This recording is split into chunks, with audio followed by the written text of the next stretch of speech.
This is one of the big Great speech. Really great speech. I was telling your secretary, I was in Jordan and Israel this weekend, and just, you got to keep pushing what you're doing on the humanitarian stuff and all this stuff. So, I told him, baby, I'm gonna do this. I said, baby, you know I'm gonna come to Jesus. Sure, just That might go good. That was good. הברכה בבעיה. אבל יצא צריך להיזהר. והברכה והצלחה. בכלל ולתושיע. באתי לבקש את זה. בכל העניינים. גם אנשים, גם הלאומיים. בזמן שישראל לאחרונה נתפסו כמה עניינים. פתחו כמה. מה שרואה עוד, וגם מצאו שעדיין משאיר ליבו. אז הייתה מה שהוא במה ידיעתו. ועושים. הכנראה שהיא מספיק, כאילו שהיום כבר כמה שעות בנים ועדיין ליבו. אבל יש עוד כמה שעות, אבל יש להשתדל גם היום. בבשורות טובות. The Bible says that there is a time for peace and a time for war. לעולם לא נשכח את מעשי הזוועה שעשו לנו אויבינו. אנחנו הולמים באויבינו בעוצמה חסרת תקדים. אני מדגיש, זאת רק ההתחלה. They've made a mistake of historic proportions. We will exact a price that will be remembered by them and Israel's other enemies for decades to come. Today, Netanyahu's leadership is on the verge of imploding, deeply unpopular with his own people and under immense pressure from the international community. La lutte doit être sans merci, mais pas sans règle. This is a fall from grace for a man who was reportedly told by one of the most powerful Jewish religious figures in the world that he would be the one to welcome the Messiah.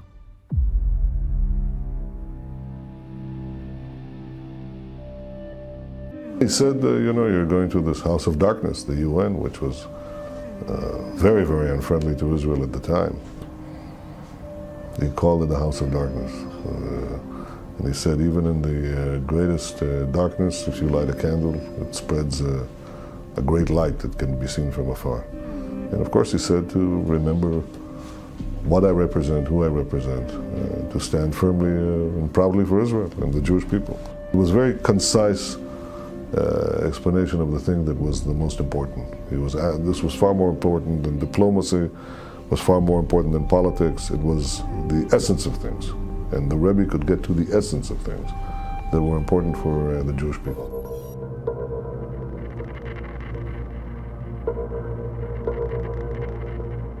"40 years ago, when Netanyahu was Israel's ambassador to the United Nations, he met Menachem Mendel Schneerson, the leader of the Chabad Lubavitch movement, known simply as the Rebbe.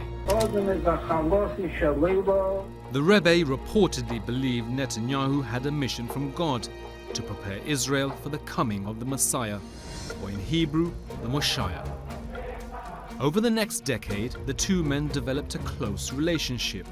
Soon after entering Israel's parliament for the first time, Netanyahu paid his respects to his mentor. עמדתי בתחילת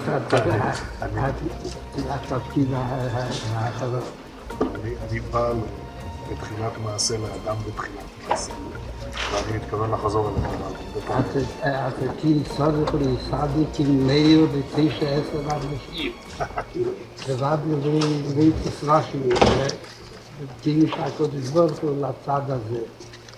Back then, Netanyahu was probably the only ally that he could work with in Israeli politics. He obviously demands from Netanyahu to take some steps to hasten the coming of Messiah, which is to make Israel a more religious place and to take certain concrete steps in this regard.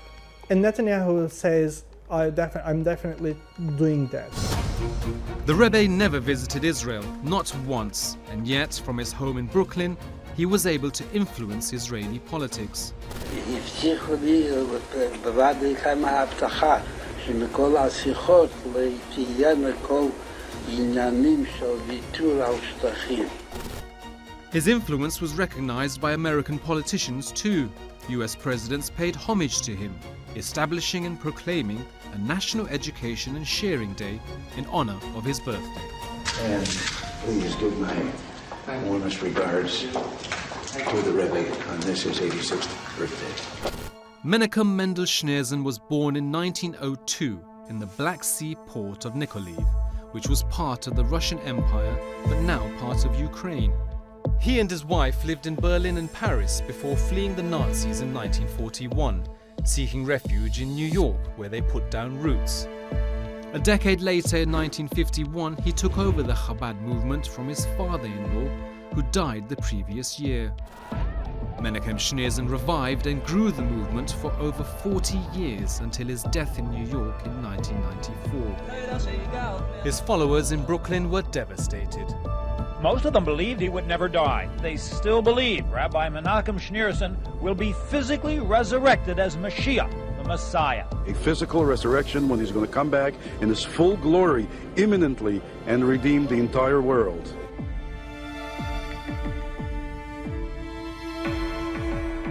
Headquartered in Brooklyn, the Chabad movement has a presence in every state in America and in over 100 countries around the world, with a particularly high focus in Europe and in Israel. It has hundreds of thousands of followers and runs synagogues, schools, drug rehabilitation centers, and care homes. For over 40 years, the charismatic Rebbe led the movement. His $1 donations, including to Netanyahu, came with a blessing to his followers and a reminder to give to those less fortunate. A couple of years after this meeting, the Rebbe reportedly told a young Netanyahu that he would one day become Prime Minister of Israel and would be the nation's last leader before handing the scepter to the Messiah.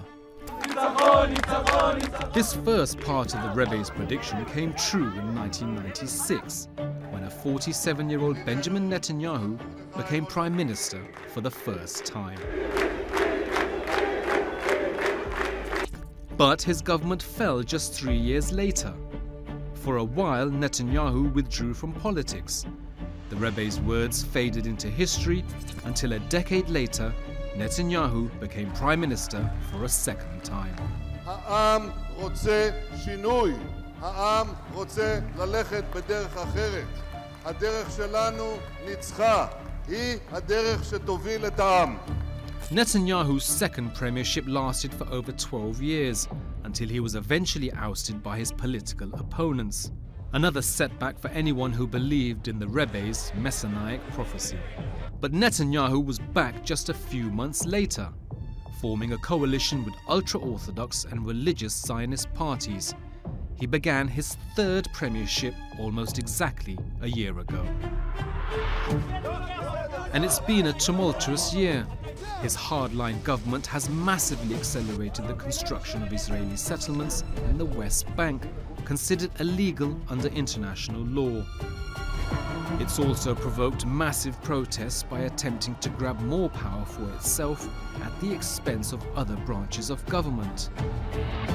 The protests threatened to bring down Netanyahu's government. But then, on October 7th, everything changed. Breaking news out of Israel this morning, where Hamas has launched a surprise attack. A massive surprise attack. They attacked by air, land and sea, taking Israel by surprise. With many in his own country blaming him for the worst security failure in Israel's history, Netanyahu is once again relying on religious language to rally the country. The Bible says that there is a time for peace and a time for war. This is a time for war. Netanyahu took that Bible verse from Ecclesiastes 3. Netanyahu spent many years living and working in the United States and has always believed in his ability to influence America. אבל אנחנו הולכים למסלול התנגשות עם הממשל האמריקאי. ארצות הברית זה לא מקשה אחת, זה לא מקשה אחת. יש את הסנאט, יש את הקונגרס, יש את הכוח היהודי שהוא עצום, יותר חזק משהיה אי פעם. יש דעת קהל, יש לנו כוחות כבירים בדעת הקהל שמתנגדים למדיניות הזאת, גדולי הפרשנים. אמריקה לא תכפה עלינו דבר, אם לא נפעל. And today his relationship with President Joe Biden may not be perfect, but that confidence, at least outwardly, is still there. בשיחותיי עם הנשיא ביידן ועם מנהיגים אחרים בעולם, ובמאמצים רבים אחרים, אנחנו מגייסים לישראל תמיכה בינלאומית כבירה. אנחנו מבטיחים את המשך המלחמה עם עוד תחמושת שמגיעה לארץ, עוד אמצעי לחימה. אנחנו נחסל את החמאס, אנחנו נביא ניצחון. Want to tell the Rebbe the words of the new song that we're singing with Mashiach, right? So I'm just going to read him. Am Yisrael, have no fear. Mashiach will be here this year. We want Mashiach now. We don't want to wait. Okay?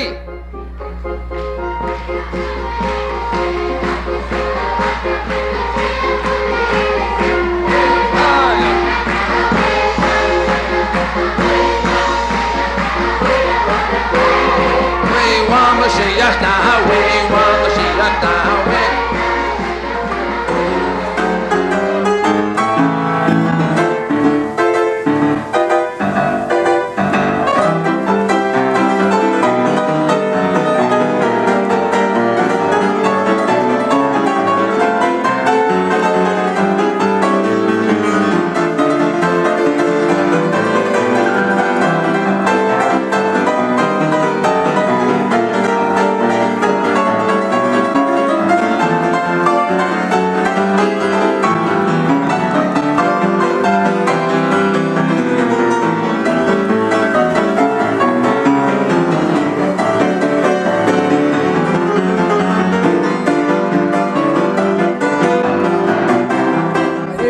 Support Israel forever.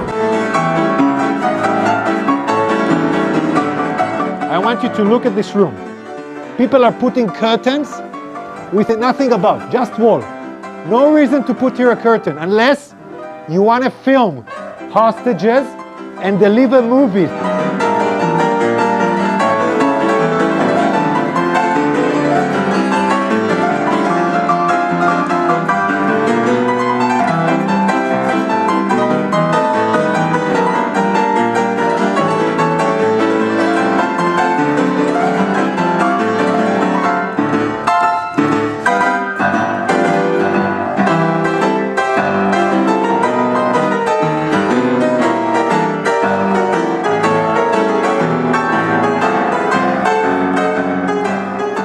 God bless Israel forever. Thank you for white Palestine off the earth. Yeah? God bless Israel forever. So strong with Jews worldwide. There is a, I mean, you know, I used to say early on when I was a kid, I'd say, when I was a young senator, I'd say, if I were a Jew, I'd be a Zionist. I am a Zionist. You don't have to be a Jew to be a Zionist. While some American progressives and liberals... This story took place after the destruction of the Second Temple by the Romans. Se encontraba Rabbi Akiva y sus colegas observando el monte del templo en ruinas y vieron a un zorro salir del lugar más santo de lo que era el templo. Rabbi Akiva and his colleagues were observing the Temple Mount in ruins, and they saw a fox leave the holiest of holies in the temple. No podría haber una escena más desalentadora que aquella. There could have been no more disheartening scene than that. Frente a esta terrible escena, los rabinos lloraron en señal de duelo, pero Rabbi Akiva comenzó a reír. In the face of this terrible scene, the rabbis cried in mourning, but Rabbi Akiva started to laugh. Sus colegas le preguntaron cómo podía reír frente a semejante tragedia, a lo que Rabbi Akiva respondió. His colleagues asked how he could possibly laugh in the face of such a tragedy, to which Rabbi Akiva answered. Hay una profecía acerca de la destrucción que relata que un zorro irrumpiría en el lugar más santo. There's a prophecy about the destruction that says that a fox will break into the holiest of holies. También hay otra profecía que relata que este mismo lugar será reconstruido. there is another prophecy that says that the same place will be rebuilt. Ahora que veo con mis propios ojos cumplirse la primera profecía, Now that I see with my own eyes the first prophecy come true, me río de alegría y esperanza, ya que de seguro se cumplirá la segunda profecía. I laugh in joy and full of hope, as the second prophecy will surely come true. You know, from a Jewish point of view, where we don't believe in the divinity of Christ, I think that there you can make an argument that the Gospels, which were written, He was just a prophet, and right? No. We don't even believe he was a prophet. What do you think he was? What do you guys think? What do I think he was historically? I think he was a Jew who tried to lead a revolt against the Romans and got killed for his trouble, just like a lot of other Jews at that time who were crucified for trying to lead revolts against the Roman and got killed for their trouble. So he became legend in story, and it became a bigger and bigger deal as time went on. Yeah, he had a group of followers, and then that gradually grew, and then do you think he was resurrected? No, that's not a Jewish belief. Okay, I just want to check. Yeah, no, we're not into You're not we're not into miracle stories. No, that's no? No. You don't have any miracles? No, not by Jesus. Right? No? They're ones in the Old Testament. Ones? Yeah, you've got Moses splitting the sea and all that. What do you think happened there? What do I think happened there? Yeah. Well, I'll go with the Maimonidean explanation that there was. It says in the Bible there was a strong east wind. So there was a naturalistic explanation for a physical phenomenon. But coming back to praying, Jesus prayed for the people that crucified him on the cross. He said, Father, forgive them, for they know not what they do. We're praying that the kingdom will come into the lives of other people. And thirdly, it's a prayer for Jesus to come back to this earth. We're saying, Lord, your kingdom come. In other words, Jesus, come back and come back soon. You know, Joe Rogan recently was talking to a guest, and he said that it seems to him that people need faith and religion in the culture. And specifically, he said, we need Jesus. You know, we're inherently good, and your ethics are based on your own moral compass, and we all have one, and that's not necessarily true. We need Jesus. I think for real. Like Jesus, if you're thinking about coming back, right now? Now's a good time. Yeah, pretty soon, yeah. Now's a good time. I love what Joe Rogan said there. Now would be a good time. I agree with Joe Rogan on that. This is a good time. Let's pray for Christ to return and establish his kingdom on this earth. So keep praying, your kingdom come, your will be done on earth as it is in heaven.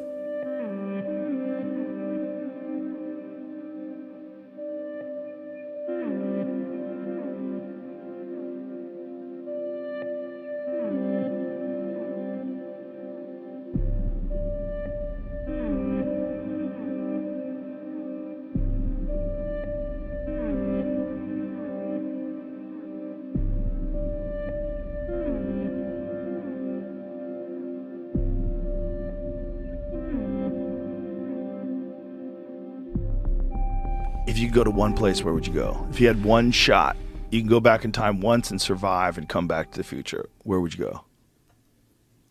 Jesus. Jesus. But what if there was nobody there?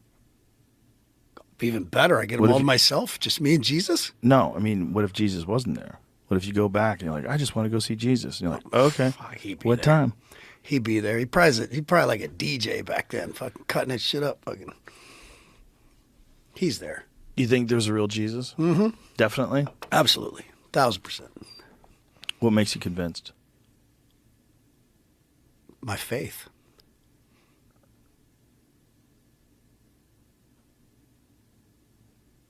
I mean, that's a good answer. I always wonder when people are telling stories, though. Like, how long did that story take before people wrote it down? How many times did people alter it? Just like they do with everything today. I got to imagine that at a certain point in time in history, they probably didn't tell the truth about a lot of things. And we take those things, tell them through oral traditions, have them written down. Well, there's a difference between lies and between the truth getting, manipulated and twisted a little bit. Mm-hmm. The underlying usually is still there. So you think the real truth was that he actually was the Son of God? Yes. It'd be amazing if it was true. It is amazing. I believe you. I believe that you believe that. Would you like to be introduced to Jesus? Listen, I think the concept of Jesus is absolutely amazing. And if Jesus came here and wanted to visit me, I would be psyched. Would you like to know Jesus? In what way? I can put my pastor on your show. I'm good. She's great. Pastor Paula White. She's Trump's spiritual advisor, too. That's You should have her on the show. Talk about Jesus. We'd like to pray over him. And we know we are people of prayer. So will you stretch your hands and President Trump, these are some of your greatest faith leaders that would love to pray over you. Lord, I thank you that America didn't need a preacher in the Oval Office.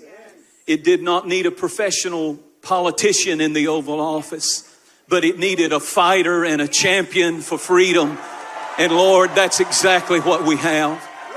I thank you, Lord, that he doesn't claim to be perfect, but he is passionate. And Father, we give you the praise. We give you the honor. And Father, we give you the praise and honor. And we ask you, Father, that he can be the Cyrus to bring reformation, to bring change into this nation. And all the nations of the earth will say, America is the greatest nation of the earth. Father, I thank you. Use him this time. Release his power. I release the Holy Spirit upon his life. For the Holy Spirit to strengthen him, his spirit, soul, and body. And Father, I release wisdom from heaven. And I declare, God, that you use him to change the spiritual atmosphere of this nation. Father, I give you the praise. Amen. And now as we stretch our hands, we secure your purpose. We secure your calling. Give him victory after victory, victory after victory. We declare that no weapon formed against him will be able to prosper. And every demonic altar that has been erected against him will be torn down. We declare that he will rise high and he is seated in heavenly places. Surround him with people of prayer and let him walk out the will of God in Jesus' name. And everybody shouted,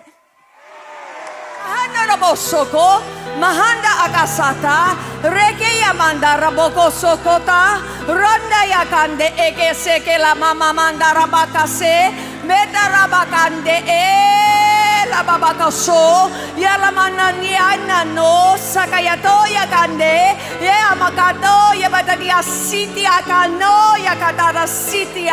Power! In the name of Jesus. She's great. Pastor Paula White. She's Trump's spiritual advisor, too. Oh, that's You should have her on the show.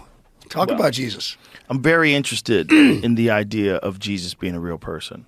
But I look at it the same way I look at everything else. Whereas, like, so let's circle what back. the words let's are... circle back. You told me that you believed in Bigfoot. No, I was joking around. I was joking okay. around. I was joking around. But I wanted Bigfoot to be real, for sure. Just like I want Jesus to be real. He is? Well, the thing, Bigfoot used to be real. The thing that I found out when I really got fascinated by Bigfoot. You know how you know Jesus is real right in this moment? How? Because the forgiveness that I am exercising by drinking this Bud Light right now. Oh, that's Jesus? That's Jesus. Jesus is everywhere. He's in this room. He's in the world. He's in the universe. By the aliens that you want so desperately to be real or have the concept of them being real, that's Jesus. That is Jesus. As a Christian, I have to believe in forgiveness. Beautiful. Cheers. Well said. I never thought I'd have to explain Jesus through drinking a fucking Bud Light, but you're not explaining it. You're saying how you feel. Jesus It's and like, God are everywhere. They're everywhere. Yeah. Every time you look at a flower that blooms, or you look at one of your children, you're like, that's Jesus. That is Jesus. That is God. Yeah, I want to be real clear. I'm not like... I just saw a shooting star. Yeah. How fucking cool is that? That's God going, bang, nailed it. Sort of. That's every 30 seconds. It happens. I haven't seen one all fucking They've been interview. doing it I just the whole happened to be time. speaking passionately They do about it the whole Jesus and time. God, and that motherfucker went whoop. But that's how confirmation bias happens. That's what makes people believe certain things, like that Jesus sent that suit. That fucking star's on a... Maybe you timed it right. That's Jesus. It could be coincidental. That's Jesus. Again, being a Christian, the Bible tells us that we will reach a point, and Paul says it in Acts and Romans and different places. He tells us that we will reach a point where bitter is seen as sweet, dark is seen as light, and evil is seen as moral. It's undeniable that that's not what we're seeing now. But what is evil is deception. Yeah. Manipulation is evil. Temptation is evil. Lying and affirming delusions, that's evil. And that's exactly how Satan works and how he operates, is in the darkness. But now a lot of it is coming to light. Again, thanks to people like Elon Musk. It sounds loony when we start having these kind of conversations about like Satan and evil and good and, and biblical stories. as more as time goes on, I think that what the Bible is I think at one point in time, there was a very sophisticated society that got wiped out by some sort of a massive natural disaster. And then over time, they told the stories that they had learned since they stopped writing things down, and they probably had to live like barbarians for thousands of years. But they always had the stories. It like literally the Big Bang. In the beginning, there was light. If you told that for thousands of years, that's what that would be. Right. The Adam and Eve in the garden, the creation, that someone created this. Like that they were trying to tell us, and that men can go down evil, wicked ways, and it can lead to destruction. And these are some of the symptoms that you'll see when it leads to destruction. It's like, this is like a map of civilization. Right. It's just so old, and it's been translated so many times from ancient Hebrew and Aramaic and all these different languages down to Greek and Latin and English finally. It's like, there's so much, like, what was really said? What was really going on? Because a lot of it seems too on the money. Like, if we wanted to try to put this through some sort of a logical filter or figure out, like, is someone really trying to warn us about the natural progression that all societies and all civilizations go down if you don't have a moral compass and if you don't follow and adhere to the rules of God? Well, there's still stuff that hasn't yet. Right, like what has been prophesied that hasn't yet happened. So time will tell, right? I think his return is past due. Like Dr. Manhattan. In the Yeah. If that would be the wildest, forget about UFOs. UFOs would be pretty wild. UFOs on the White House lawn would be wild. Jesus on the White House lawn, wow, that would be the game changer. I pray for that. Come back, God, please. do you think people would even believe it? They would think, oh my God, this is Illuminati. 42% of the political guests on Joe Rogan's podcast are Jewish. Why is this the case? If you exclude the hunters, the stand-up comedians, the MMA guys that Rogan has on his show, 42% of everyone else comes from a group which makes up only 2% of the US population. This will be a purely factual discussion on a topic which I'm sure most people would never even want to bring up, but I think it's vitally important that we do. To me, the dangers of such extreme overrepresentation seem all too obvious. Even if we were to assume that such extreme overrepresentation happened completely by coincidence and there was no collusion at all involved, we should still be extremely concerned that the opinions of this one small ethnic group are being broadcast so far and wide and being represented as if they were majority opinion.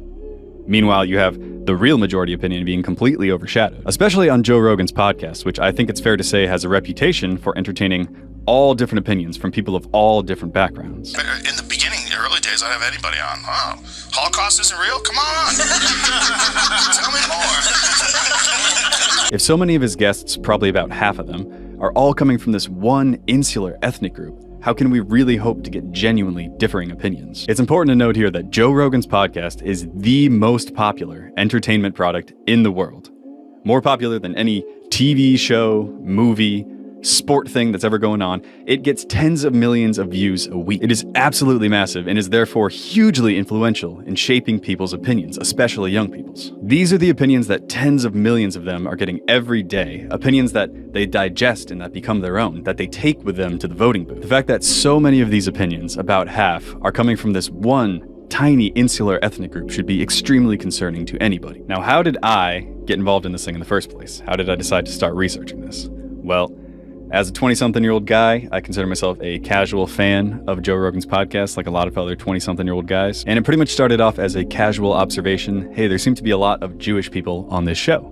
Like, a lot. I decided to do some Googling, because surely somebody else had noticed this, and I found 0 results. So I decided to launch a proper, full investigation myself. I began simply going through every single one of the 1,864, as of recording, episodes of Joe Rogan's podcast, and began noting the races and types of every single guest on the show. This spreadsheet, by the way, which has all of the data for all of the guests, I will make available, like I said, below in the description. You can check it out yourself. And it's important to note here that in classifying Jewish guests, I only went by instances of confirmed cases. That is, if I could not find a positive confirmation online, either from Wikipedia or from maybe a tweet the person made themselves that they were Jewish, I did not mark them as such, I said they were white. And this is a really big deal because it is not at all uncommon for Jewish people, for one reason or another, to hide their ethnicity. They'll say things like, yeah, I'm from England, as if to imply they are ethnically English, when in fact they are ethnically from the Middle East. So because of this, that figure of 42% Jewish representation that I'll keep referencing is, if anything, a low estimate. Consider it the very lowest possible estimate. In reality, it's probably much higher. All right, so let's delve now into the data and discuss it a little bit. So after I had collected all this data, I wrote a very simple Python program to basically do some of the counting and some of the analyzing for me. And these are the results I found. In total, as of recording this video, there are 1,864 episodes of the Joe Rogan podcast, not all of which were available on the Spotify website, and I was just going by the ones that were available there. As I said, I went through and classified all of the guests by their race and their type. Their type being what they're most known for, be it stand-up comedian or MMA guy, something like that. And so this is the high-level breakdown of those two categories. You can see here first race, which consists of white, Hispanic, Jewish, Black, Asian, Middle Eastern, mixed, and Indian. To start, let's examine what I started off with at the top of this video, the political group. The group itself contains politicians, journalists, and people like podcast hosts when the podcast deals specifically with political issues. Across the history of the podcast, there have been 298 political guests, 124 of whom were Jewish, and this puts the representation, like I said, at about 42%. But keep in mind that this figure is a low estimate, probably a very low estimate. Of course, this was the most concerning group to me for the reasons mentioned above. I don't think you can really have a fair and open society in which this one group just has so much outsized political power. Next, I want to talk about what is actually the largest group on Joe Rogan's podcast, which is the stand-up comedians. He being a stand-up comedian himself, he has a lot of them on his show. There were 759 guests, counting repeats, who were stand-up comedians. And of these, 171 were Jewish, or about 22.5%. This is still an extreme overrepresentation, but it's actually only half of that of the political guests. But that's not a reason to think that this isn't a problem. We all know these days that stand-up comedians are probably at an all-time high in terms of popularity, and they certainly, when they're doing their sets, do not keep it to just jokes. They tend to get extremely political, I think. The Supreme Court is going in the wrong direction. Women want more rights, more access to abortion. I don't care. Good. I hope the Jews did kill Christ. I'd do it again. I'd fucking do it again in a second.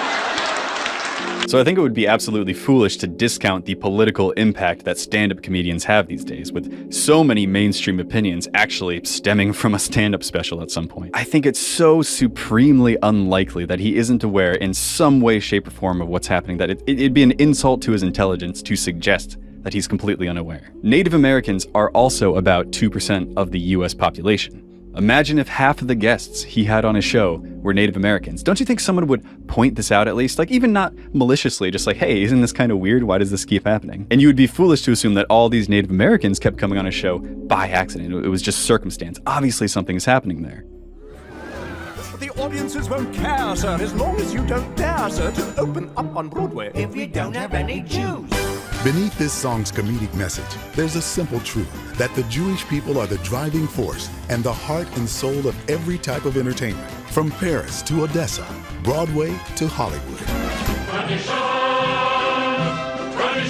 Broadway was a natural place for Jews to find a home, for the theater needed those who were masters of song and the written word, while many gravitated to the Broadway stage. All right, roll it.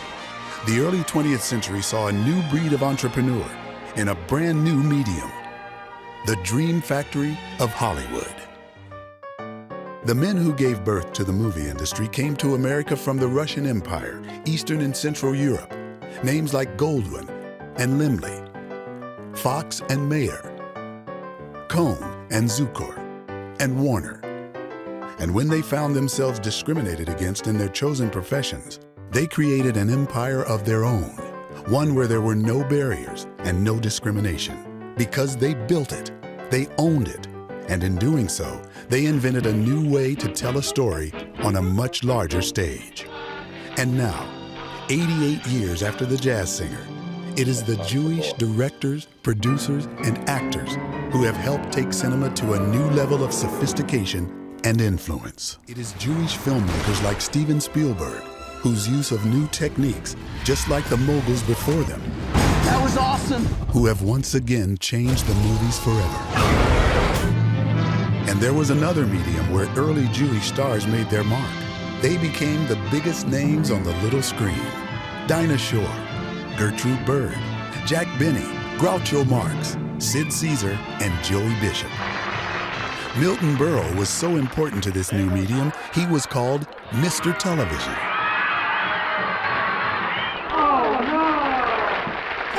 And they and those who followed them have for 60 years dominated the small screen worldwide. You know who's responsible for that, don't you? The Jews.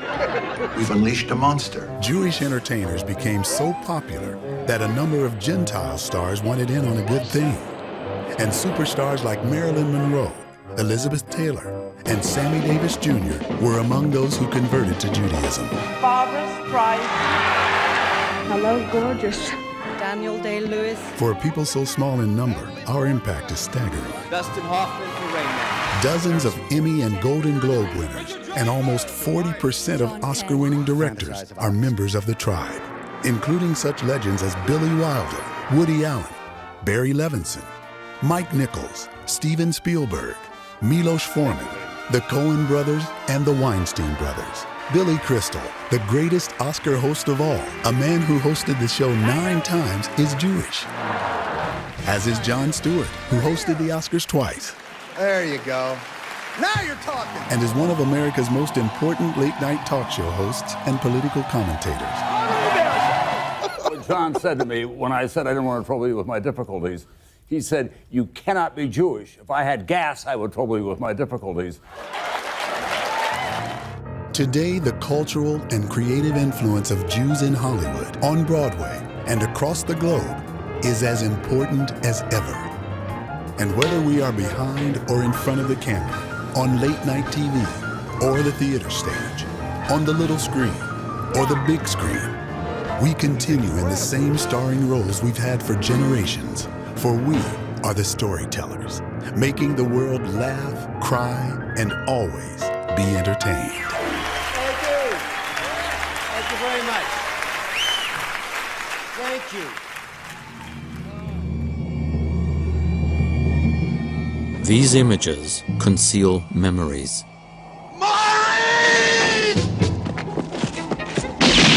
Beneath Hollywood's familiar stories lies a hidden history of persecution and murder which haunted a small group of men, not American cowboys, but Jewish immigrants. This is the story of the founders of Hollywood, the story of the idea that became their America and ours. Harry Warner, who with 3 of his brothers brought sound to the motion picture, was born in Poland. Comes Jack Warner, youngest of the Warner clan, and then the senior member of the film-famed brothers. Also from Poland was Samuel Goldwyn, born Goldfish. Although Goldwyn never ran a major studio, he was perhaps the biggest and best known of the independent Hollywood producers. Universal founder Carl Laemmle came from a small town in Germany. Louis B. Mayer, who gave us the glory years of the MGM studio, was born in a Russian Jewish village. William Fox and Paramount's Adolf Zucker were both born in Hungary. Fox's studio merged with 20th Century Pictures to form 20th Century Fox. Independently of each other, the Warner brothers, Zukor, Goldwyn, Lasky, and Laemmle began exhibiting the short films produced by the Edison men. They upgraded their theaters and sought ways to attract the middle class. Here, they drew on their Jewish experience. But in 1912, to escape Edison and the goons he sent to enforce his control of the industry, the future moguls headed west to the orange groves of California. Here they found immediate success. Now, why did they move to California? I believe that they went there because California was a raw social environment. And although there was a social system in place, it was nowhere near as sophisticated and nowhere near as entrenched as the social hierarchy in Boston or New York or even Chicago, where these moguls came from. So coming to California, they realized that they could create their own social environment. They could create an empire of their own. Not only on screen, but within their own lives and their own social environment. And that's precisely what they did. In 1915, Carl Laemmle had decided to open a very large plant in the valley north of Hollywood, which they called Universal City, and they got themselves a postal designation for Universal City with its own mayor and its own police force. A gigantic facility that includes all necessities for designing films, building sets, photographing them, editing them, costuming them, writing the scripts, housing the executives, all under one piece of property, which he would people with his relatives, very famously brought over from Laupheim, Germany. And they were very pleased that this was, the first movie-making city in the world. Among the movie industry's 30,000 employees are men and women from nearly 300 trades and professions. Following Laemmle by 1920, Harry Cohen, Zukor, Goldwyn, Fox, and Mayer had set up their own studios, golden shtetls, where each was clearly in charge. Show me what you are made of. If you have the slightest doubt, be man enough to step aside and let the go-getters go ahead. I will not have quitters or lazy men working for Universal. That's straight from the shoulder, isn't it? They were tough. They had to be tough. They came up from the ghettos, most of them. They had to survive in a business that was cutthroat. And if they didn't cut throats first, their own would be done. So only the tough survived, and these guys were ruthless. They used women. They treated stars brutally sometimes. There's a very romantic notion that Hollywood movies were made by artists. The director and the writer, and to a certain extent the stars, actually made these movies. Those were the real artists, and these guys were only businessmen.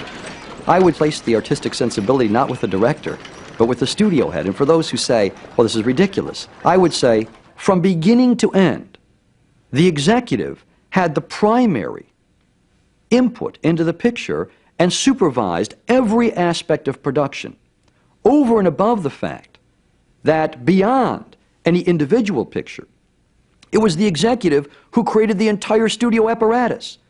Every producer who worked there, every director who worked there, every writer who worked there, and every star who worked there was part of the larger system that was created by the Hollywood Jews. I'm not sure that there was an, quote, American dream before the Jews came to Hollywood and invented it.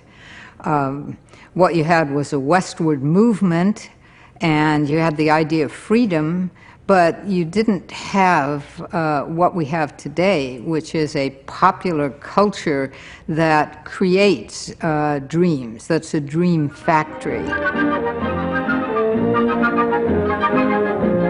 Once the studios were in place, the Jewish moguls produced hundreds of feature-length films each year. Movies that presented America with a new vision of itself. A vision that was very different from that of the establishment filmmakers of the Edison Trust. The Jewish determination to survive was repackaged as the will of all common people to go on. We sure taking a beating. I know. That's what makes us tough. Rich fellas come up and they die, and their kids ain't no good and they die out. But we keep a-coming. We're the people that live. They can't wipe us out, they can't lick us. We'll go on forever, Pa, 'cause we're the people. Theirs was a mythical America, a world of boundless optimism, happy endings, and homespun truths. This was a world of clapboard houses with broad verandas and white picket fences, gleaming streets and shops with friendly picture windows.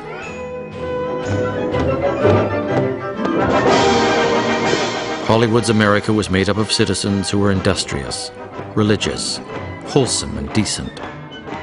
And although they were of different classes and ethnicities, they were knitted together by a larger, almost spiritual sense of family. The moguls created the images, the icons, and the visual forms that we identify with the American way of life. They created their own America, an America which is not the real America. It's their own version of the real America. But ultimately, this shadow America becomes so popular and so widely disseminated that its images and its values come to devour the real America. And so the grand irony of all of Hollywood is that Americans come to define themselves by the shadow America that was created by Eastern European Jewish immigrants who weren't admitted to the precincts of the real America. Somewhere over the rainbow, way up high, why can't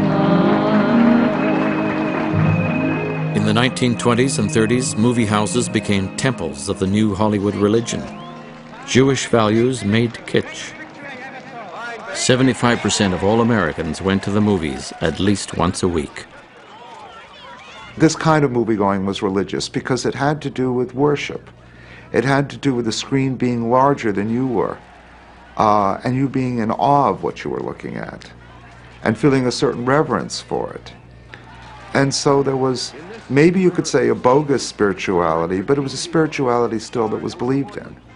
Star Norma Shearer, legendary producer Irving Thalberg, and the most famous of screen lovers, Greta Garbo and John Gilbert. Actors became the gods and goddesses of the new American religion. Innovation getting cheerfully mobbed. It's frenzied friendship, frantic fandom. Here she comes, the star. And where there are new gods, there must be new idols. So the studio heads began a movie guild with a lofty title of the Academy of Motion Picture Arts and Sciences. It was Mayer's brilliant idea to create the Oscars, where the movie moguls could honor themselves by giving each other awards. In this way, they went from being a group of immigrant Jews to award-winning American producers. Thank you, Mr. Jessel. I'm proud to be the recipient of this award. I'm proud to be the head of a studio.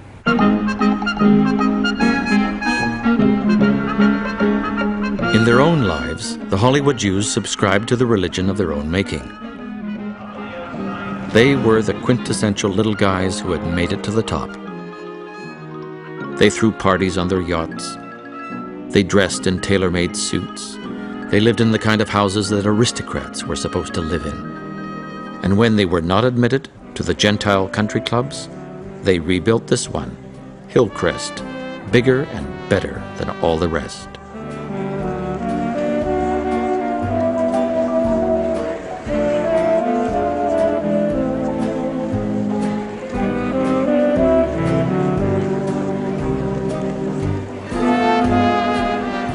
Are you married? No. Many of the moguls divorced their Jewish first wives and married Gentiles, younger, more socially acceptable women. The whole notion that Hollywood pins itself on is intermarriage. The whole idea of inter-ethnic romance. Now, why do they do that? First of all, because love is a very democratic ideal. It knows no borders, it knows not riches, it knows not tradition, it knows simply the matters of the heart. In addition to that, when a Jew can marry a non-Jew, particularly part of the establishment culture, that's really a wonderful indication of how far up into society Jews have come. Now, this is where a producer lives. Not just any producer, but one of the most famous of them all, Samuel Goldwyn, high up on one of Beverly's hills. Good morning. Well, here is Mr. and Mrs. Samuel Goldwyn, and do you mind if I call you Francis and I'd Sam? like that very much. Sam, I understand that while you're the boss in the studio, that there's This is the boss here. It's her house, isn't it? Every bit of it. Let's talk to Francis then. How long have you lived here? Oh, it's so long. 25, 26 years. Sam, how'd you happen to pick this hilltop site out? Because of the view? She picked it out. And you bought it? She liked it. The idea is to have her like it. That's all that's necessary for me. It's fun to live in Beverly, isn't it? We like Beverly very much. And we're delighted you're both citizens of our town. From the beginning, Though they indulged in stereotypes, the Hollywood moguls took a different view of African Americans than that of the pre-Jewish filmmakers. Birth of a Nation had played on the white fear of the mixing of the races. In dramatic contrast, in the film Showboat, the white male lead literally internalizes the blood of his black wife. What are you doing with that knife? I'm not going to hurt her, you fool. Leave me be. I know what I'm doing. It won't hurt much, darling.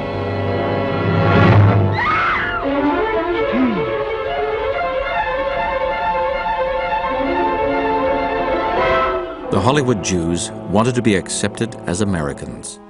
Their films advocated assimilation, not just for Jews, but for everyone. They believed that if you were prepared to pay the price and shed your identity, then America should be prepared to accept you. I have an unpleasant duty. I understand that you have a miscegenation case on board. What's it mean, Mom? How's that? A case of a Negro woman married to a white man. A criminal offense in this state. No, no such thing on board this boat. The name of the white man is Steve Baker.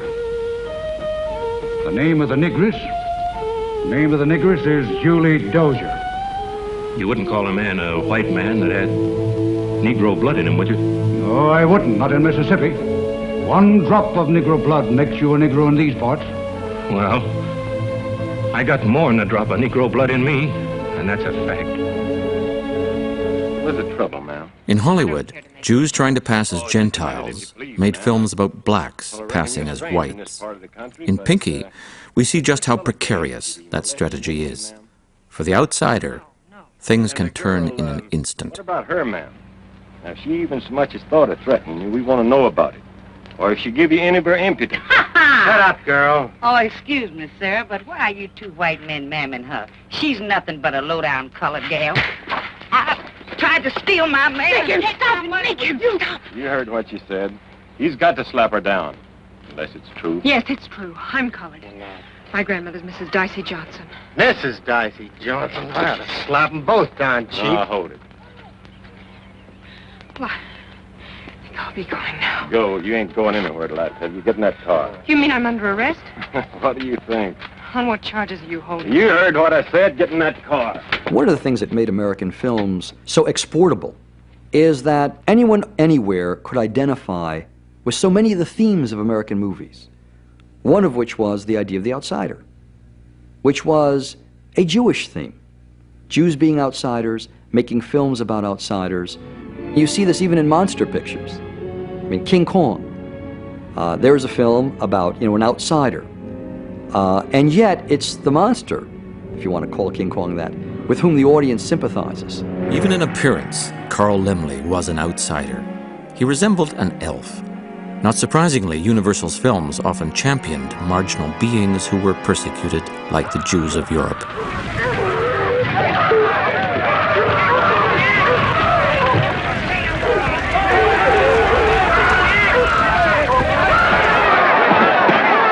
At Warner Brothers, the Jewish sensibility expressed itself by an identification with the little guy. The prize fighters and the losers, the loners and the gangsters. At Harry Cohn's Columbia, the emphasis was not on the outsider, but on the common man. Here, the street-smart Clark Gable lectures the upper classes, represented by Claudette Colbert. You're in a jam, and all you can think of is your money. It never fails, does it? Ever hear of the word humility? No, you wouldn't. I guess it never occurred to you to just say, "Please, mister, I'm in trouble. Will you help me?" No, that'd bring you down off your high horse for a minute. Well, let me tell you something. Maybe it'll take a load off your mind. You don't have to worry about me. I'm not interested in your money or your problem. You, King Wesley, your father, you're all a lot of hooey to me. Zucker's Paramount didn't put down the rich. Instead, the studio whisked audiences into a once inaccessible universe of sophistication and luxury.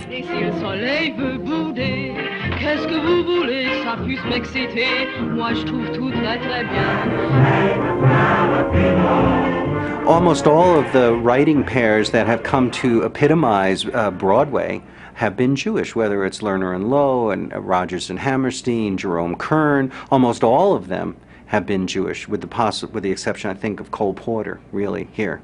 And if you look at their plays, none of them, with the exception of Fiddler on the Roof, are about overtly Jewish themes, but all of them are about overtly Jewish concerns. So take a play like My Fair Lady. That's really about fitting in. Again. The rain in Spain stays mainly in the plain. I think she's got it. I think she's got it. The rain in Spain stays mainly in the plain. By George, she's got it. By George, she's got it.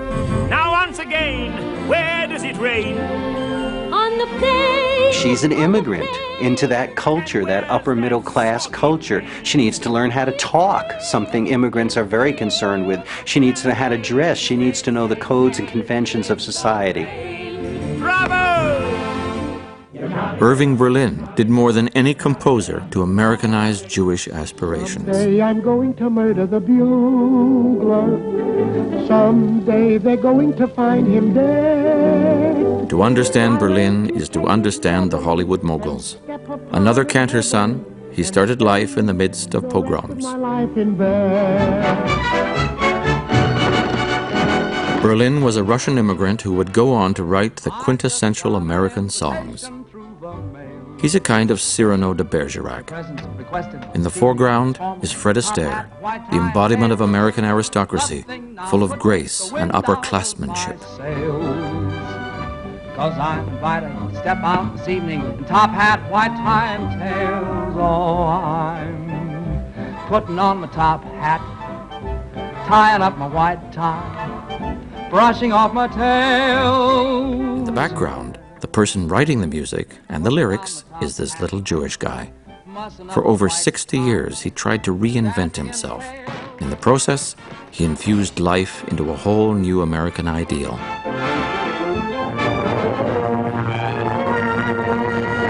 In the White House, President Eisenhower signs a bill authorizing a gold medal for composer Irving Berlin.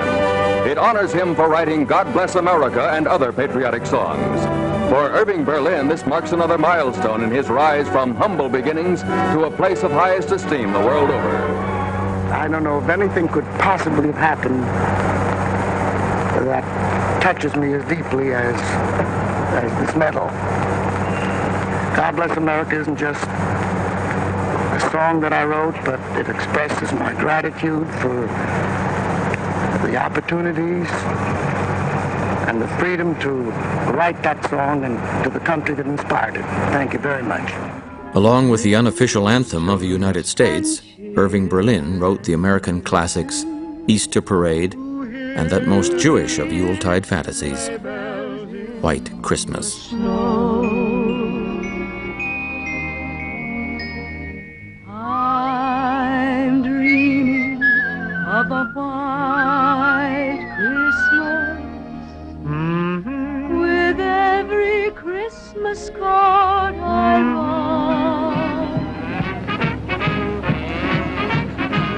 write. Louis B. Mayer not only celebrated Christmas, he appropriated America's birthday as his own.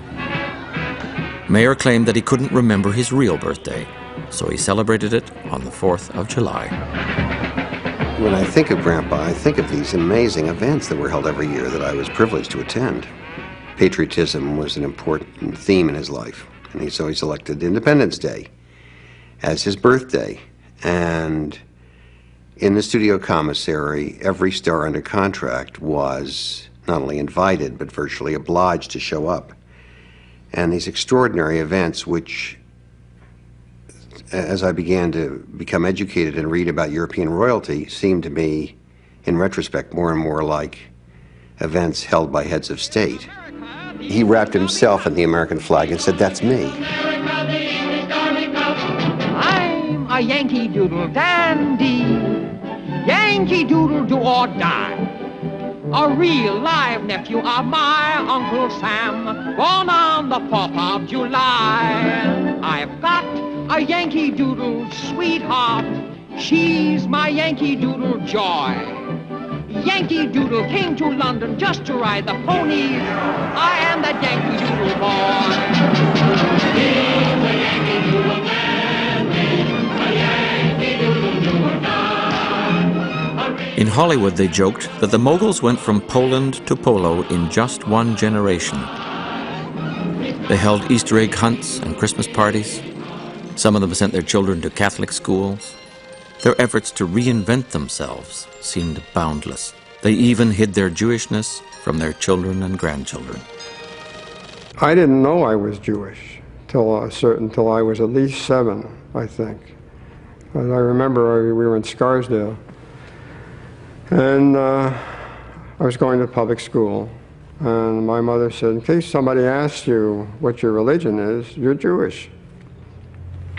And I said, okay, I don't think I even asked, well, what's that, I was brought up by Catholic governesses who took me to the Catholic churches, and I learned prayers in French, and I wore a cross. And did you become Catholic? No, it's just that I didn't know anything about the Jewish religion. I didn't know what it was.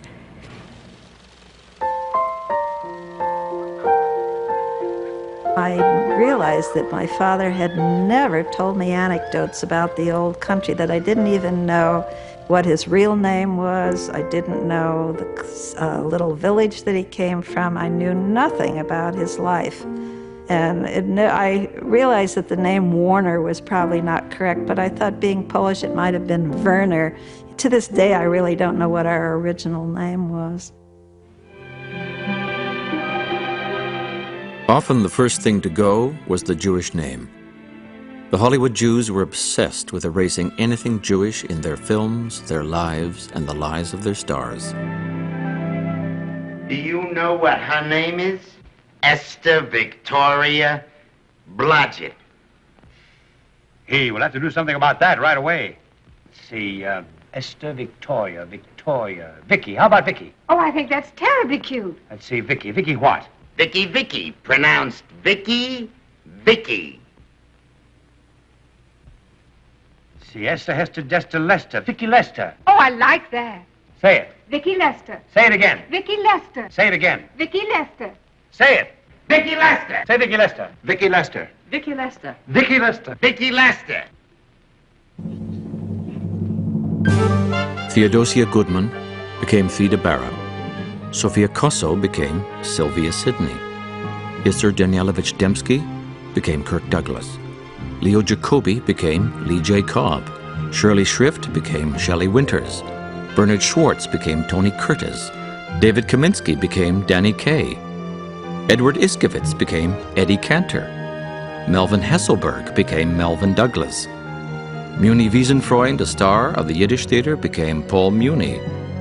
Emanuel Goldenberg became Edward G. Robinson. The G was a reminder of who he really was. Nice Jewish girls, such as Lily Palmer, Julie Holliday, and Lauren Bacall, or Betty Persky, helped to define the American woman. Wait a minute. You ain't heard nothing yet. Wait a minute, I tell you. You ain't heard nothing yet.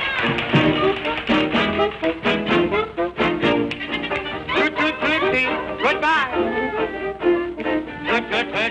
Don't cry. Warner Brothers' The Jazz Singer was a revolutionary silent film that broke into sound with each musical number. Here, as in the Yiddish film, a cantor's son, played by Al Jolson, who was in real life a cantor's son, has to choose between American fame and Jewish loyalty. At first, the cantor's son seems to choose Judaism.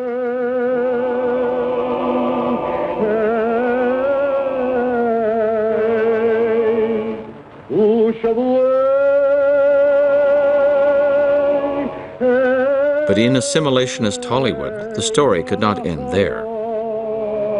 Hollywood had to have a Hollywood ending. Mammy,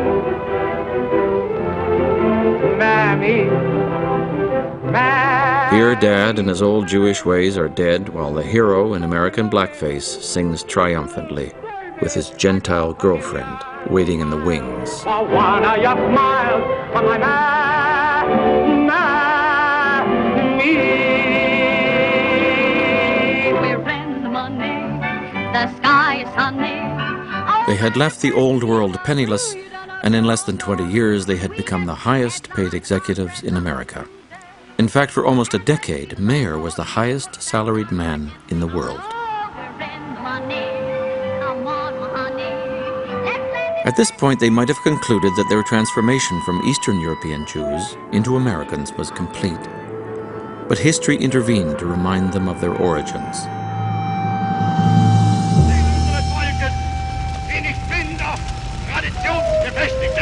It was difficult for the Moguls to entirely abandon their Jewishness while the Nazis were persecuting their European kin. Some of the Hollywood Jews could not ignore these events.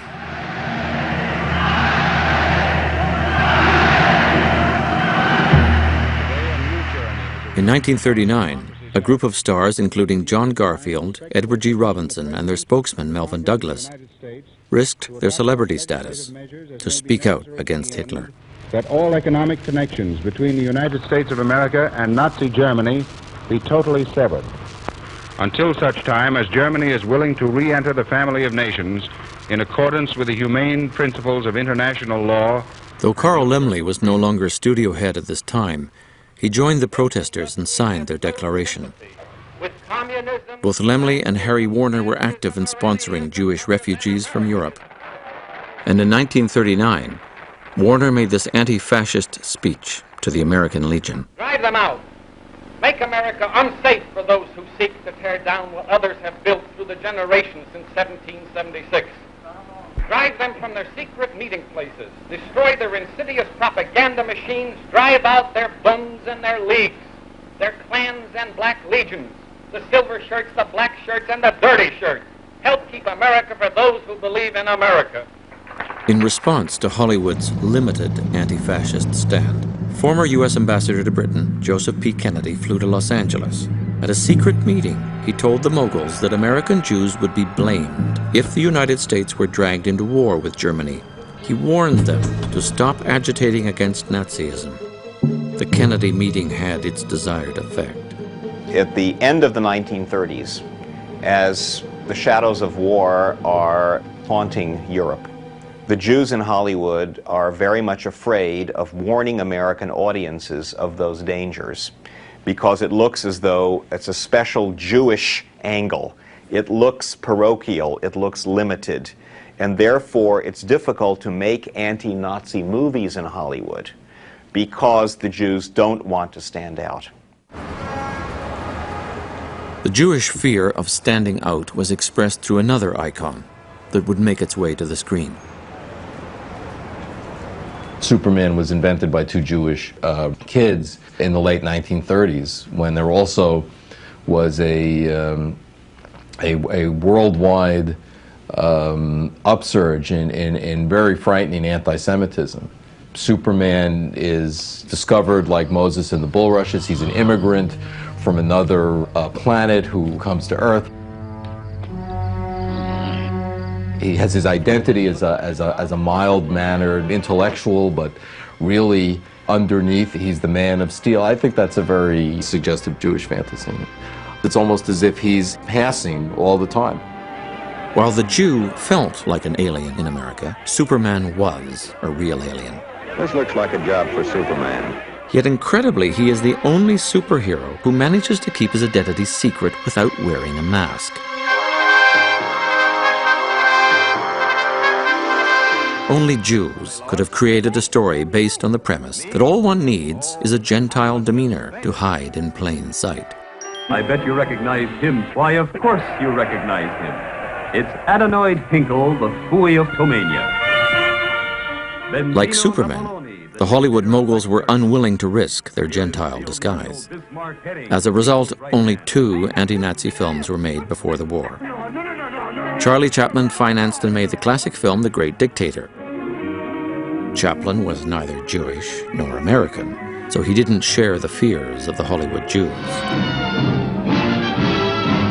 Warner Brothers made Confessions of a Nazi Spy only after their Jewish representative in Germany was beaten to death by Hitler's henchmen.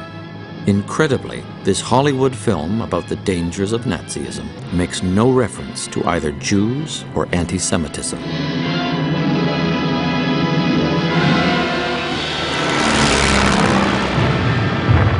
All this changed on December the 7th, 1941, with the attack on the U.S. Navy at Pearl Harbor by Hitler's Japanese allies.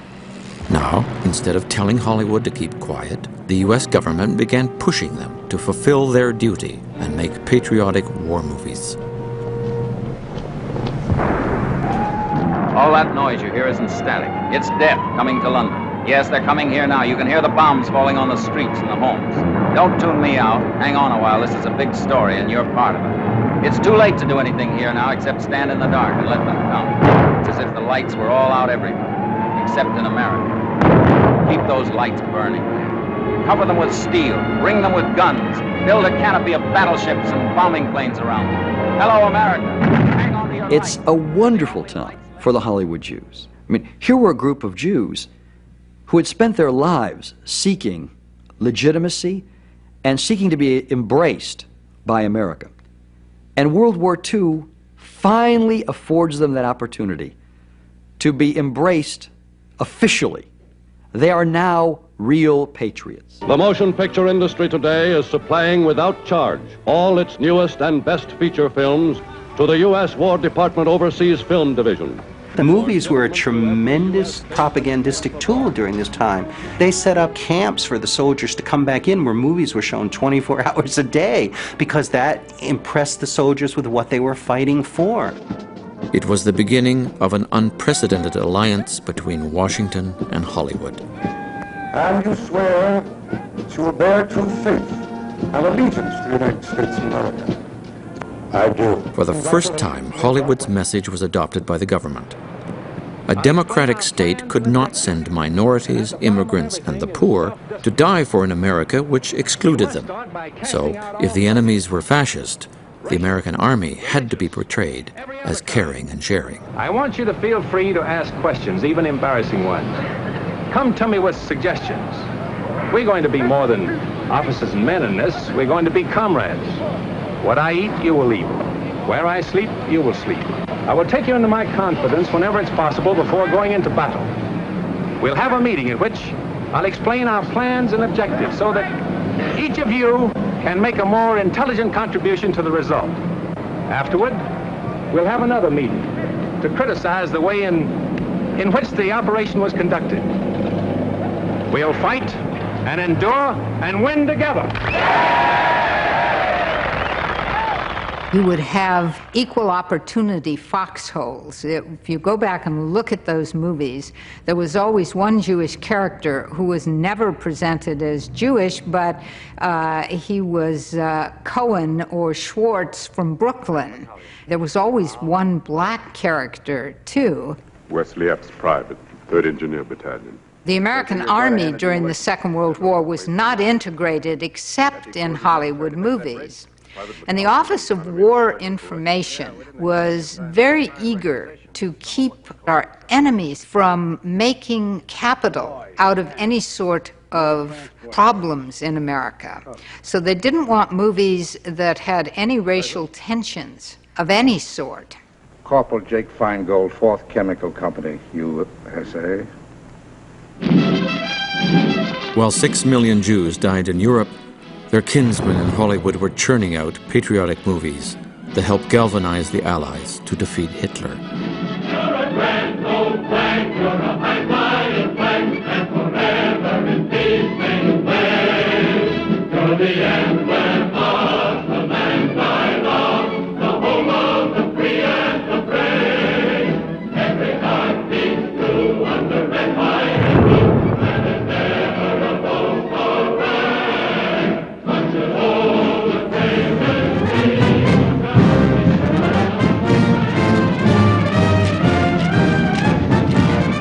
Jack Warner really believed that his movies helped to win the war. He loved to point out that the chemical ingredients of film were also used to make smokeless gunpowder.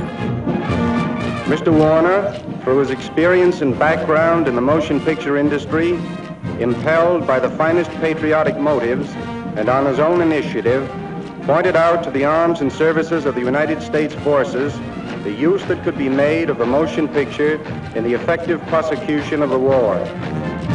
Despite appearances to the contrary, events would soon demonstrate that the Hollywood Jews were still fearful immigrants seeking acceptance from Gentile America. Shortly after the war, the State Department organized a tour of a number of Hollywood executives, most of whom were Jewish, to visit Europe and see the concentration camps. Mr. Rathbun of RKO, Mr. Barney Balaban of Paramount, Mr. Clifford Work of Universal, Mr. Harry Cohn of Columbia, and Mr. Jack Warner being emphatic at the end of the line. We have almost no testimony from these Hollywood Jews on their reaction to what they saw. We have no idea, really, of how deeply it impacted them. All we know is that when they returned to the United States, one might think that someone there might have been moved to make some film, or at least some gesture, that would memorialize the 6 million who died. And what is interesting is the absence of any such film or any such gesture. Perhaps it affected them in such a way that, like everything else that's filtered through the Hollywood Jewish consciousness, they felt they could not, they better not, express it.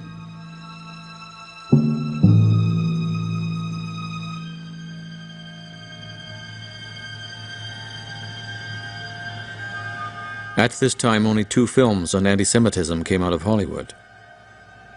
Both were made by non-Jews. You see, because they made 50 or 60 pictures a year, they always made 4 or 5 what they call prestige pictures. I could go to them and say, look, I've got a thing here that may not make any money, but it's a prestige picture. The critics are going to like it, and the intellectuals are going to like it, and you're going to get a lot of credit for making this kind of a picture because it has something to say. And just as often as not, you could talk them into it, as long as there weren't too many of them.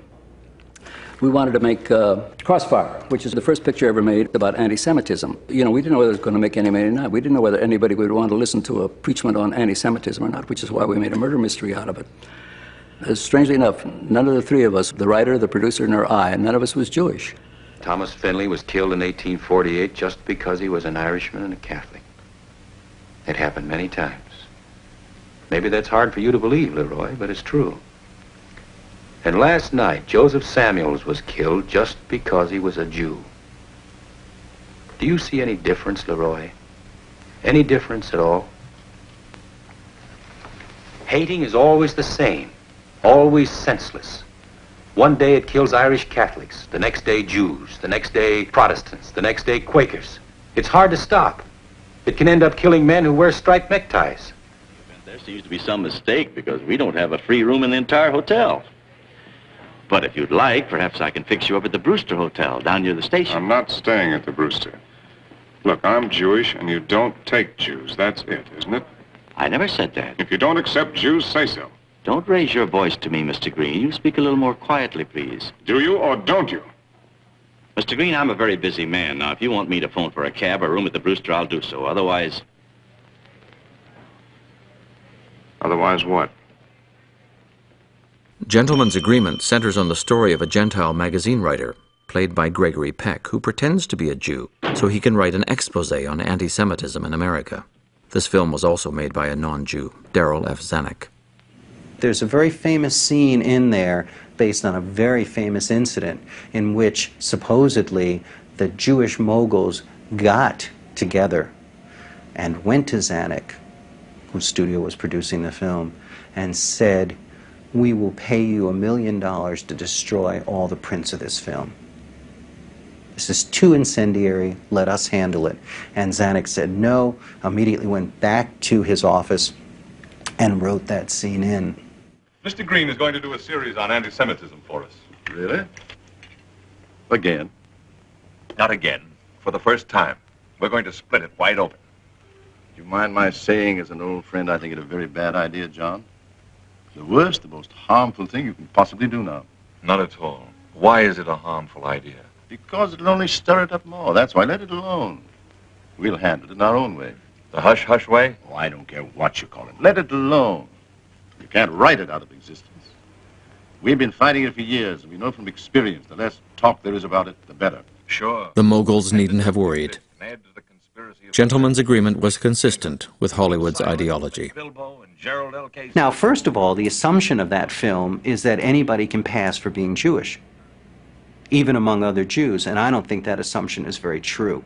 In fact, when he decides to take on the identity, he has a good friend, Dave Goldberg, played by John Garfield. He looks in the mirror and he says, dark hair, dark eyes, just like Dave. No telling characteristics, just like Dave. And he passes. He immediately goes out and he passes. It'll work fine, Phil. The theme is not you should be nice to Jews, whoever they are, but rather you have to be nice to them because they're just like us. In fact, there's a funny story Moss Hart wrote about they had screened the film for the people in the crew, and after it was done, one of the members of the crew came up to Hart and he said, "That was an incredibly inspiring film. I really learned a lot." And Hart was very proud of this because he had thought he had taught this lesson of tolerance. And he said, "Well, what have you learned?" And he said, "I should be nice to all Jews because they may turn out to be Gentiles." Blurring the line between Gentile and Jew was precisely what the moguls wanted. In fact, some of Hollywood's leading Jews openly espoused assimilation and the literal mixing of bloods as an American ideal. Mayer Studios, Mr. Louis B. Mayer, an all-American in heart, in spirit, and in soul. They called for the creation of a new human type, liberated from the past. We gather here today not as Catholics, Protestants, or Jews. All of the ancient bloods have contributed to those who meet here today. This great country is itself the result of the unity of all of these ancient bloods. We are here as Americans. This great radio program, sponsored by the motion picture industry, is intended to remind us all of the liberties and privileges with which we are blessed in this country. Let us now reaffirm the glory of Americanism, the greatest, the freest, and the happiest ism in all the world. To the moguls' surprise, powerful men in Washington saw Hollywood's patriotism as nothing more than thinly disguised communism. Now, at the height of their success, the Hollywood Jews watched their dream fall apart.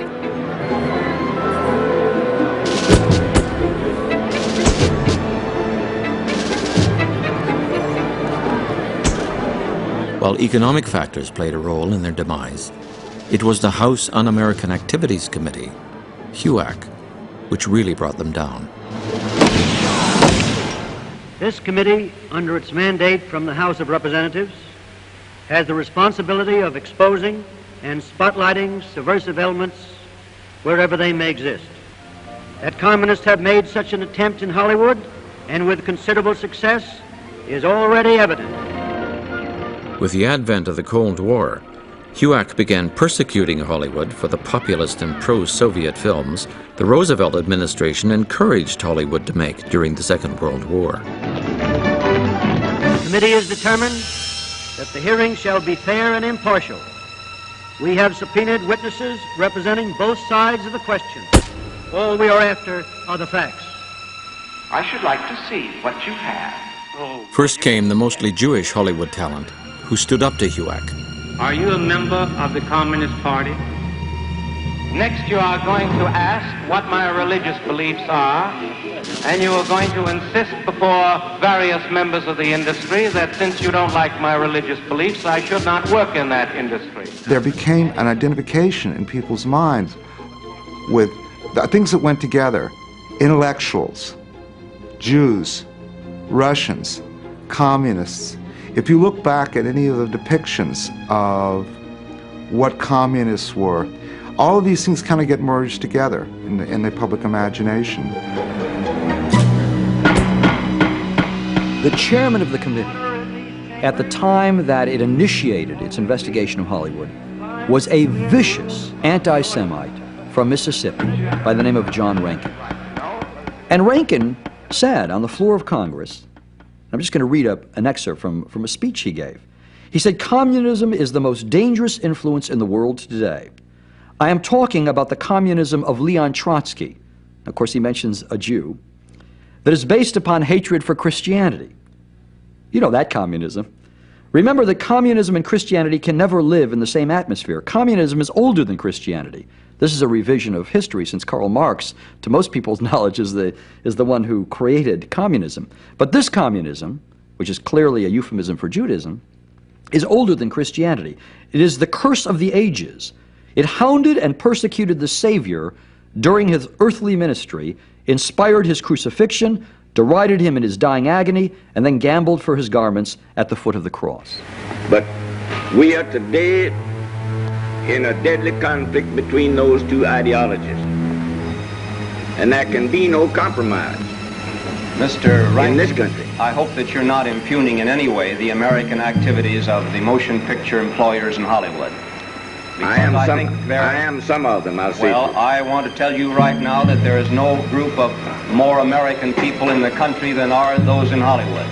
Well, I want to tell you some of the things they're doing. Well, I know some of the things they're doing, and I know some of the things they're doing that probably you don't know. But I can tell you now, you need a house cleaning, and they need it very badly. No. The President of the United States said that anti-communism was American policy, and that scared the shit out of them, because the last thing they wanted to be called was un-American. Having flirted with the idea of being Americans for so long, they began to believe that possibly they were. I'm just hopeful, like I told you, Mr. Smith, in California, that perhaps out of this hearing, our Congress... Now came the moguls, who were out to prove their American patriotism. ...question to give us a policy how to handle American citizens who don't deserve to be if they are communists, to get them out of our place. Like the Wizard of Oz, having been exposed as fearful refugees fleeing from themselves, they couldn't go on pretending to be moguls. There are many here to whom I owe a great vote of thanks, and I have appreciation in my heart. Without their aid, their loyalty and devotion, I would not be standing here taking the bow. He lived in 1957. He was fired in 1952. So the last 5 years of his life were heartbreaking. Very sad for me as a child to watch. Paced back and forth. Again, I don't want to extend the lion metaphor excessively, but all that energy was now confined to the home. I mean, that studio was his greater family, and he really couldn't bear it. And the pain was evident in his face, in his physical body language, in the anxiety in his voice, in his temper. It was just heartbreaking. As he approached death, Mayer fell back on religion, but not Judaism. He took religious instruction from Fulton J. Sheen, the leading exponent of popular Catholicism. According to some, Mayer was prepared to convert. His daughter Irene told him that people would scream with laughter at the news. He began to fear that even after death, he would be rejected. In the end, he was buried a Jew. Harry Cohn died a year later. His Gentile wife was with him at the end. Harry was in the ambulance, suffering from a massive heart attack, and he was in pain, and he says, "Oh, Jesus Christ," because of the pain from this heart thing. So Joan says, Harry, my Harry, you found Christ," and so she converts him to Catholicism. Well, on the sarcophagus, where Harry, there's a cross and a star on the sarcophagus. And if Harry knew that, and knew what Joan did, he'd turn over in his grave. Harry Warner also died in 1958 of a stroke following a bitter argument with his brother Jack. Jack spent his last years in the south of France, playing the gentleman's game of chemin de fer and palling around with faded members of European royalty. He died in 1978 from injuries he received after falling while playing tennis. Carl Laemmle did not live to see HUAC and the end of the studio era. He sold out his interests in Universal in 1936, spent his last years close to his grandchildren, and died in 1939. But Paramount's Adolph Zukor, the first mogul, lived on, becoming a venerated relic of the past. His signature in cement, and then his hand and footprints. He is the first motion picture executive so honored. Alongside many screen immortals to whom he gave their first chance, go the imprints of Mr. Motion Pictures.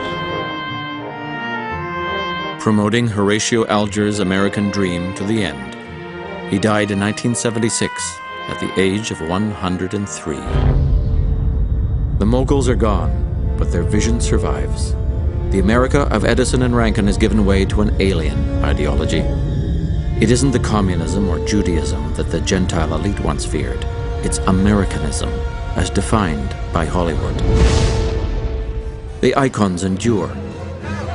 The little guy fighting the odds, the pogrom imagery, the desperate desire to survive, and the various races assimilating to create the ultimate happy ending. I'm not Jewish. Nobody's perfect. A white middle-class president articulating the Jewish experience writ large. A new global religion, Hollywoodism.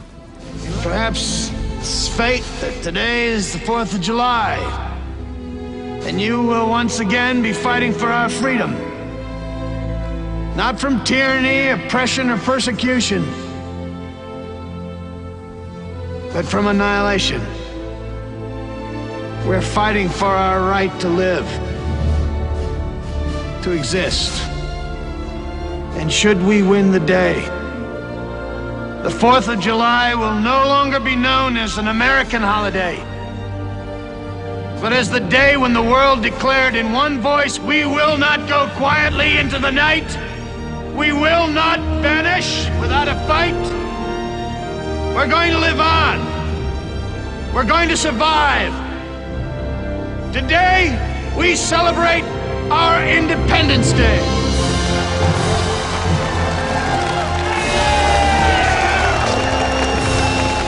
There was a Hollywoodism then, there's a Hollywoodism today. I would go further and say it is what is the ruling ideology of our culture.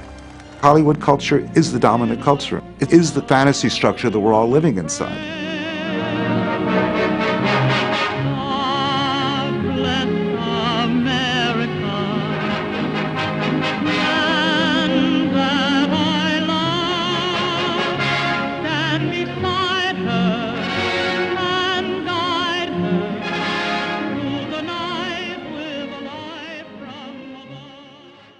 Are you critical of the Hollywood that makes violent movies? I think that I'm angry with some of the Jews. I'm very goddamn angry at some of the Jews. Hollywood is run by Jews. It's owned by Jews. And they should have a greater sensitivity about the issue of people who are suffering. Well, real estate mogul, former president, and now Bible salesman. Donald Trump on Tuesday introduced the God Bless the USA Bible, named after the country's song that plays when he often takes the stage at campaign rallies. Should get a copy of God Bless the USA Bible now and help spread our Christian values with others. There you have it. Let's make America pray again. For $59.99 plus tax and shipping, supporters can get a King James Bible and copies of the Constitution, the Declaration of Independence, the Pledge of Allegiance, and handwritten lyrics of Lee Greenwood's classic God Bless the USA. It's not clear how much Trump makes off each Bible, but he describes it as his favorite book. I'm proud to be partnering with my very good friend Lee Greenwood. Who doesn't love his song, God Bless the USA? In connection with promoting the God Bless the USA Bible. This Bible is the King James Version and also includes our Founding Father documents, yes, the Constitution, which I'm fighting for every single day, very hard, to keep Americans protected. Also, the Bill of Rights, the Declaration of Independence, and the Pledge of Allegiance are all part of this. God Bless the USA Bible, and it's just very important and very important to me. I want to have a lot of people have it. You have to have it for your heart, for your soul. Many of you have never read them and don't know the liberties and rights you have as Americans and how you are being threatened to lose those rights. It's happening all the time. It's a very sad thing that's going on in our country, but we're going to get it turned around. Religion and Christianity are the biggest things missing from this country, and I truly believe that we need to bring them back, and we have to bring them back fast. I think it's one of the biggest problems we have. That's why our country is going haywire. We've lost religion in our country. All Americans need a Bible in their home, and I have many. It's my favorite book. It's a lot of people's favorite book. This Bible is a reminder that the biggest thing we have to bring back America and to make America great again is our religion. Religion is so important. It's so missing, but it's going to come back, and it's going to come back strong, just like our country is going to come back strong. In the end, we do not answer to bureaucrats in Washington. We answer to God in heaven. Christians are under siege. We must protect content that is pro-God. We love God, and we have to protect anything that is pro-God. We must defend God in the public square and not allow the media or the left-wing groups to silence, censor, or discriminate against us. We have to bring Christianity back into our lives and back into what will be again a great nation. Our founding fathers did a tremendous thing when they built America on Judeo-Christian values. Now that foundation is under attack, perhaps as never before. What can we do? Stand up, speak out, and pray that God will bless America again. I'm proud to endorse and encourage you to get this Bible. We must make America pray again. Pray, get educated, get motivated, and stand with me and the legions of Americans asking God to bless our great nation, to bring our great nation back, and to make America great again. Some of you knew about this before, including myself, bits and pieces of information. But it puts things in a different perspective, seeing historical, facts-based footage, following this chronological path of what actually happened. It's just sickening to the core, all of this effort to try and hide your identity, to become more like Gentiles, to act like them, to look like them, by all means possible. I feel nothing but disgust for this act. It just rubs me the wrong way. Mingling with their seed, intermarrying with one another, it's just wrong. It's totally wicked. It's against the Bible because God has set the bounds of habitation for people. God doesn't want another Babylon where the people are one. This is why He separated them by creating different languages, and the people scattered abroad. God wants segregation, and Satan wants the opposite. Just look around what's happening with all of us, all of the countries, having problems, having floods of immigrants. We're losing our identity. They want us to become the minority.